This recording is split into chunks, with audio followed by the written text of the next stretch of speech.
Comment devons-nous faire oraison? Comment devons-nous concrètement occuper le temps consacré à cette prière? Les attitudes décrites sont fondées non sur une sagesse humaine, mais sur l'Évangile. Ce sont des attitudes de foi, d'abandon confiant entre les mains de Dieu, d'humilité, de pauvreté de cœur, d'enfance spirituelle. Comme le lecteur l'aura sans doute noté, ces attitudes doivent être la base non seulement de notre vie d'oraison, mais de toute notre existence. Alors, si on reprend ces qualités essentielles à la vie de prière, attitude de foi. L'attitude de foi, c'est que dans toutes circonstances, nous faisons confiance à la grâce de Dieu. En tout et pour tout, nous faisons confiance à la grâce de Dieu qui ne cesse de nous accompagner, qui ne cesse de nous guider, qui ne cesse de nous donner la force de faire la volonté de Dieu, qui ne cesse de nous éclairer. Et évidemment, tout cela suppose l'abandon confiant entre les mains de Dieu. Nous qui nous inquiétons pour tant de choses dans notre vie, nous oublions souvent que nous sommes vraiment entre les mains de Dieu, que nous n'avons rien à craindre, que rien ne se passera sans sa sainte volonté, à condition évidemment que nous vivions dans la foi, la certitude que le Seigneur ne cesse de veiller sur nous. Il est présent absolument en tout et pour tout, à chaque instant de notre vie. Et c'est pour ça que une vie de prière, c'est une vie de foi et d'abandon confiant. Et puis évidemment, tout cela ne va pas sans l'humilité, sans cette pauvreté de cœur. Pauvreté de cœur, c'est de se sentir petit, de se sentir misérable parce que nous savons bien que nos forces humaines ne servent pas à grand-chose, parce que nous sommes toujours en état d'échec, parce que nous sommes conscients de notre fragilité, combien nous sommes vite livrés à notre amour-propre, combien nos passions reprennent vite le dessus sur nos comportements.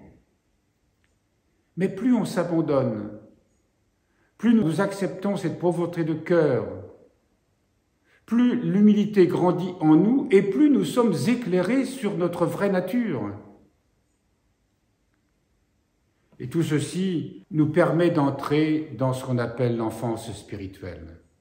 Le Seigneur nous le dit, si nous ne sommes pas comme l'un de ces petits-enfants qu'il cite dans l'Évangile, nous ne pouvons pas entrer au royaume de Dieu. Ah, l'enfance spirituelle. Avoir cette innocence qui n'est en même temps non pas une innocence naïve, mais au contraire remplie de sagesse. Attitude de foi, abandon confiant entre les mains de Dieu, d'humilité, de pauvreté de cœur, d'enfance spirituelle.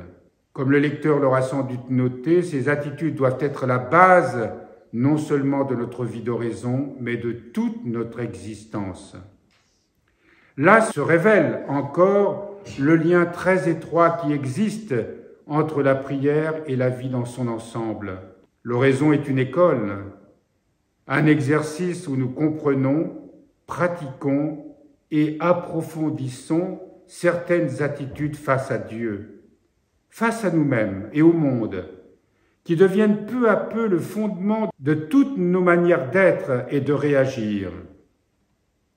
Par l'oraison se forme un certain pli de l'être, pli que nous conservons ensuite dans tout ce que nous avons à vivre et qui nous permet peu à peu d'accéder en toutes circonstances à la paix, à la liberté intérieure, à l'amour vrai de Dieu et du prochain.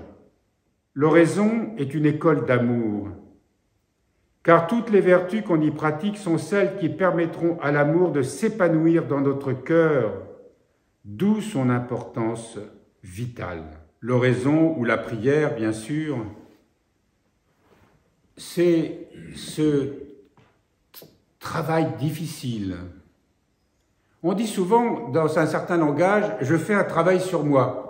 De quel travail s'agit-il? Mais le vrai travail, c'est celui-ci. C'est de se tourner sans cesse vers Dieu, de vivre en conscience dans la présence de Dieu. Et nous voyons combien c'est difficile, parce que tout dans notre être s'y oppose. Mais il est certain que si nous pratiquons l'oraison, c'est-à-dire la méditation comme la prière de Jésus, si nous récitons le chapelet marial avec conscience, paisiblement, si ces temps d'oraison sont fréquents, et si aussi j'y ajoute les offices monastiques par exemple, ou la prière personnelle, tirée des psaumes, comme je viens de le dire, de l'office monastique, et que nous prions encore avec attention, avec simplicité, paisiblement, nous formons notre cœur à nous tourner vers Dieu. C'est ce fameux pli dont parle le Père Jacques-Philippe ce matin. Prendre le pli de nous tourner le plus fréquemment possible vers Dieu, parce que, à force d'être dans sa présence, eh bien nous avons envie d'y revenir. Mais au cours de la journée, avec la multitude de nos activités, et si nous n'avons pas d'activité, ben nous risquons de tomber dans la rêverie, dans l'imagination.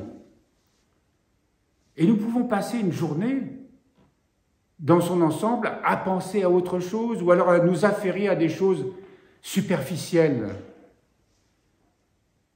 Certains passent des heures sur Internet pour aller chercher des infos. Alors, nous voyons combien c'est difficile de nous arracher à ces mauvaises habitudes. Et pour cela, eh bien, nous avons besoin de la grâce de l'Esprit Saint. Nous avons besoin de la grâce de Dieu. Et lorsque nous constatons combien nous ne parvenons pas à prier, eh bien, demandons cette force et cette grâce de la prière. Chaque fois que nous pensons que nous revenons à Dieu, d'y revenir avec humilité, patiemment, paisiblement, c'est un effort qui nous demande beaucoup de travail, d'attention, de vigilance. Nos pères nous parlent de cette expression de veiller sur son cœur. Eh bien oui, nous commençons à apprendre à veiller sur notre cœur lorsque nous découvrons, lorsque nous savons que nous ne sommes plus dans la présence de Dieu et que nous sommes complètement absorbés par toute autre chose, même si le travail que nous faisons est absolument essentiel, parce que, évidemment, il faut remplir les tâches que nous avons à faire. Mais nous pouvons faire de ces tâches une vie de prière. Et l'Esprit Saint nous enseigne peu à peu. Encore une fois, les temps d'oraison, les temps de prière que nous avons et qui ponctuent notre journée nous apprennent cette intériorité, nous donnent cette grâce de désirer Dieu. Mais après, il nous faudra mettre tout cela en pratique dans tous les autres moments de la journée, dans notre relation avec les uns et les autres, dans la vie de famille, au travail, dans la vie sociale. Comment avoir un cœur qui est en prière alors que nous continuons de vivre normalement? Eh bien, cela est possible. Cela est vraiment possible. Et c'est ce que le Seigneur nous demande, parce que c'est le seul moyen que son amour puisse grandir en nous. Tant que nous resterons, que nous aurons une vie qui est hachée, qui revient péniblement vers Dieu, parce que nous n'aurons pas été assez vigilants, parce que nos oraisons ne seront pas assez profondes, eh bien, on peut passer une vie comme ça en essayant de faire pour le mieux, certes, mais ce n'est pas suffisant. Il n'y a pas si longtemps, nous avons médité un texte là-dessus, qui montrait les phases absolument essentielles, décrivant que si nous restions dans ces tentatives médiocres de nous tourner vers le Seigneur, se disant c'est bien suffisant, mais tant d'oraisons sont suffisantes, et de passer le reste de sa journée dans la distraction et dans l'agitation, eh bien on ne connaîtra jamais cette grâce heureuse de grandir dans l'amour de Dieu, de grandir dans l'intelligence de Dieu, de grandir dans cette conscience d'être des enfants nouveau-nés en Dieu. L'œuvre que nous accomplissons est difficile, et c'est vrai que nos pères nous parlent d'un combat. Mais ce combat, nous savons bien que nous ne pouvons pas le vivre seuls, le mener seuls. La faiblesse qui nous maintient dans la médiocrité, eh bien le Seigneur nous donnera la force qui nous manque. Chaque fois que nous tomberons, le Seigneur donnera la force de nous relever. Chaque fois que nous serons face à nos pauvretés spirituelles, le Seigneur nous donnera la grâce de l'humilité, de nous tourner vers lui, avec foi, avec confiance.